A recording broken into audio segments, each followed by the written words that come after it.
หญ้ามันหลายรถไถหญ้ามันป่านใบไถช่วงหนึ่งหันเป็นไถ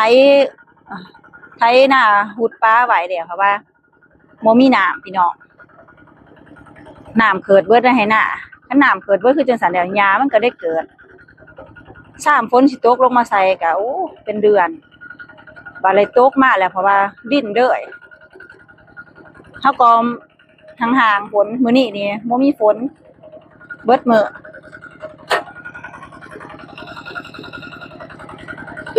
นี้นี่ฝนบ่ตกเบิดมื้อแต่ว่ารอท่าฟังเบิ่ง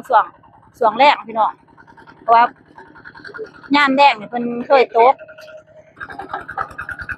โอ้รถจนสิบ่ไปพี่น้องเพราะว่ามันป่านไถโอ้